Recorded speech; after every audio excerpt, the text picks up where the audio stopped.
Hey guys, Pretzel945 here, and welcome back to the video. This is going to be the start of a series of something I've never really done before, which I've never done before, not really, but never done before, period, and that is reviewing a manga. Um, so basically, I initially wasn't ever going to read manga just because. Um, in general, I preferred, and I still prefer to, experience, um, stories that have animes, through anime rather than just traditionally through manga, just because I personally find that a more engaging way to watch. Um, but it was something I was kind of curious about giving a try about. Um, The I chose a manga that I've heard is great as a first manga, and it's probably the most celebrated manga of all time, um, for what I understand, and it's also one I heard has terrible anime adaptations, which is Berserk. So so far I have read the first 9 volumes, aka 37 chapters out of 373 total. I don't know how many volumes that is total, but 373 chapters total. Um, so that is what I'm going to be doing today, and this is the first episode in a ongoing series of me reviewing this particular manga. Uh, kind of what I'm doing in One Piece, except I'm reading Berserk and not watching it. Um, first impressions, I really, really like it. Um, like it's fantastic. Um, The it features on the main character named Guts, who is a massive swordsman. Who's a very bulky guy. He's a swordsman for this band of mercenaries known as the Band of the White Hawk. Uh, and he's been doing this for a number of years, and they are a mercenary band for the Kingdom of Midland. Um, I gotta say, this is really, really good. I really, really like Guts, as a protagonist, period, because he feels very, very, very fresh. It feels almost feels kind of like Guts is a shonen protagonist, but different in a better way. Like for example, Goku, for example, just loves fighting. But Guts is like that too. He really just likes fighting and swinging his sword around, and that's kind of the only thing about it. But the really unique thing to me about Guts is the fact that he knows this is his only character quality.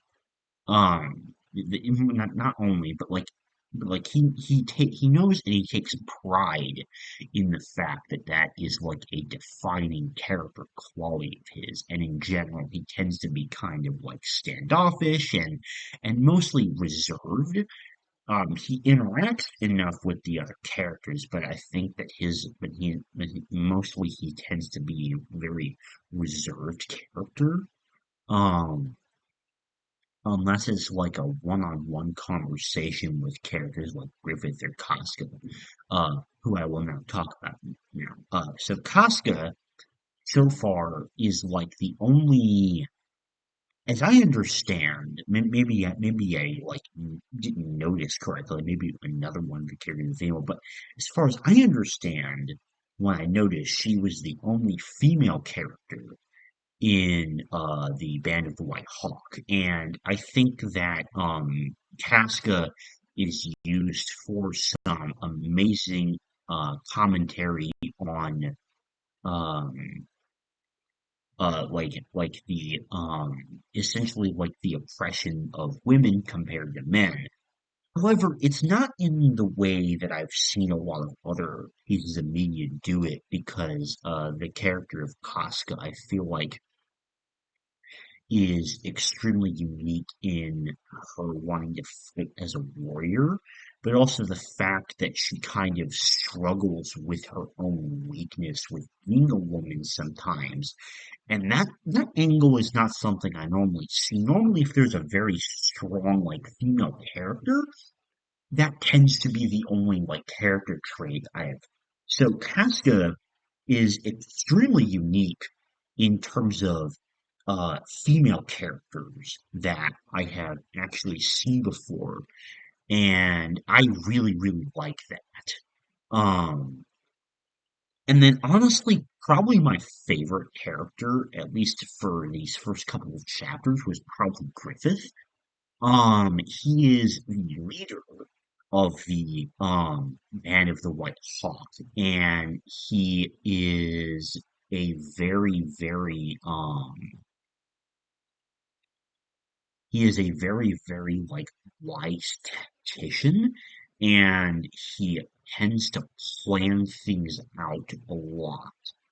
And he has this very like calculating nature where he always because he's supposedly like a commoner, there's like a ton of people in the palace that constantly want to get rid of him, and the way that he like strategically out like smarts his opponents like on a chessboard is extremely entertaining, and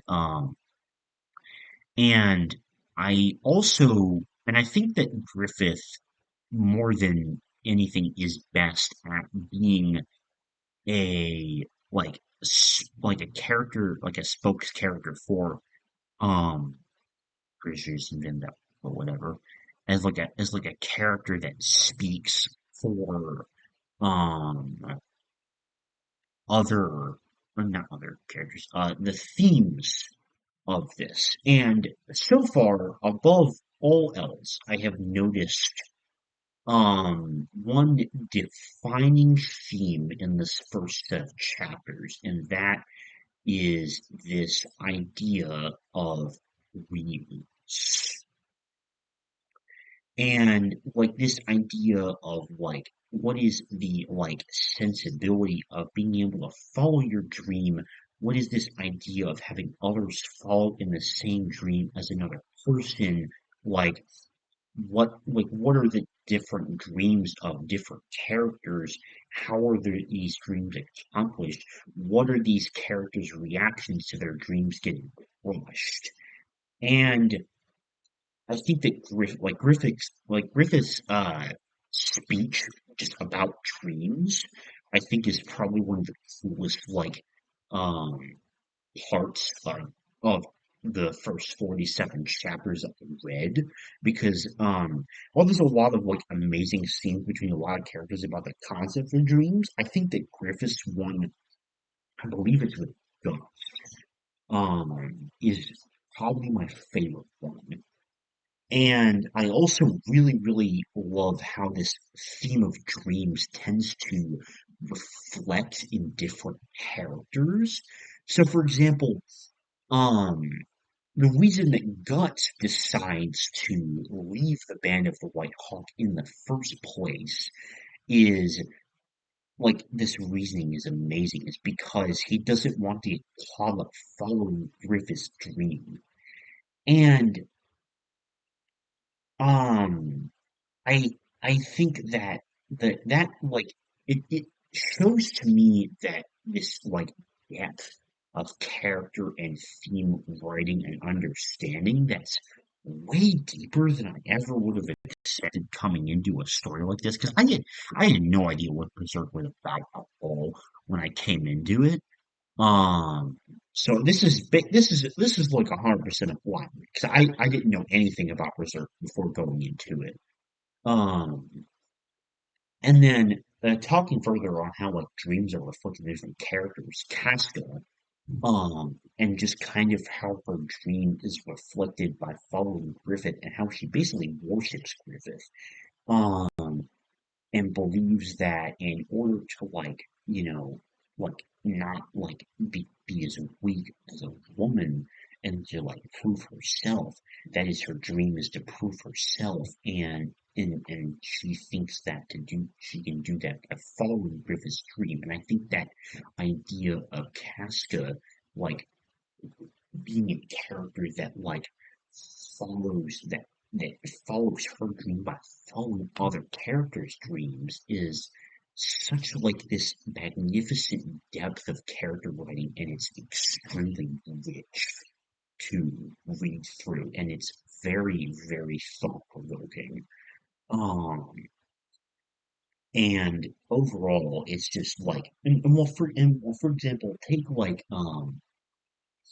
I believe his name is Corvus. He's another one of the members of the Band of the Hawk, and his dream is just to rise through the ranks and essentially become a noble, so he can just like be with girls and rich and all that stuff.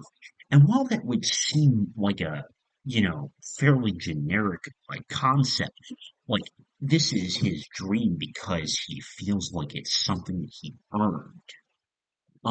Which I thought was such a unique, twist on this otherwise very generic and not interesting character trope. Um, because like Corvus in battle is like a very valiant warrior, and he's not just this typical representation of that trope of like this rich kid who just doesn't do whatever they want.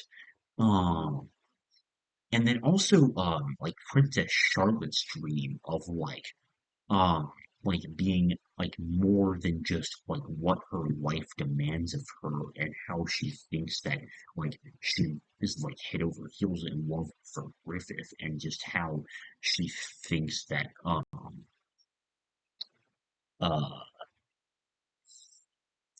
that will be the answer to all of her dreams more than anything. I just think is fascinating, and it's such incredible quality of character writing to me.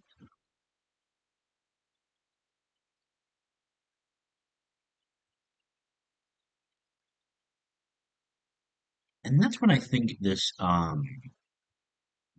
show does better than anything, is honestly just this quality of character writing and incorporating themes into the character writing and development. And also the backstories are also amazing. The backstory of Guts is really, really depressing, and same with Casca as well. Um, and and in terms of the actual manga stuff itself, the illustrations are just stunning. Like there were several panels where I just kind of had to just to stand there, just sit there and just stare at it for a second, because the art is just incredible, or the unique blend of coloring is just this crazy it's just really, really cool to look at. I guess this is my poor way of describing it. Um, and so, um,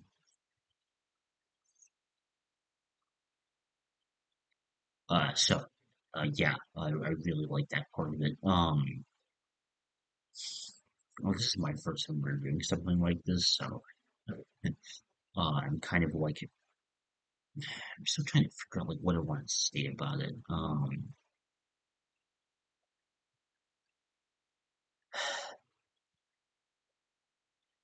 I think, well, I feel I feel like I predicted, Guts and Casca become romantically involved from the very beginning. I thought that was very obvious, but I still think it's a interesting but satisfyingly paid off romance so far, because the two of them are just essentially very similar characters that seem to attract together. Um, And man, that entire like sequence where like Cask is fighting Guts and then they just end up like kissing and then like having sex and then like confessing to each other. I think that's like one of the best like scenes I've read out of the chapters I've read so far. And then another shocking thing was just like seeing the evolution, like seeing the sudden change in Griffith's character. Like I say, he's probably my favorite character, and like it's not really obvious at first, but seeing just like the way that it really just completely breaks him when Guts leaves the bend like hawk.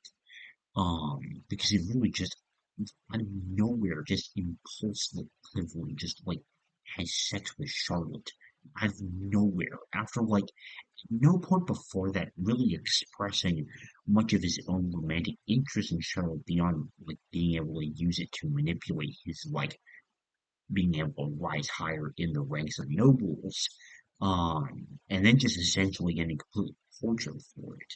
And the way that this just affects all of the other characters' actions. Um, and then this like whole prophecy idea of like Nosferatu Zod, I am so intrigued. Like, how the heck is that gonna play off? And then there's like this other skill, like made by like the Knight of Skeleton or something, which is just like it just makes me wonder. There's all these like prophesized things happening. It just makes me wonder, like, what the heck is gonna happen with all that stuff? And so, while at the same time the character writing is just this absolute top-notch quality, this like the plot is also extremely engaging and really interesting. Uh, and yeah, overall, it was not what I was expecting at all. And honestly, so far, it's fantastic. It's like superb quality on a number of different levels. And my first impressions of it so far are extremely positive.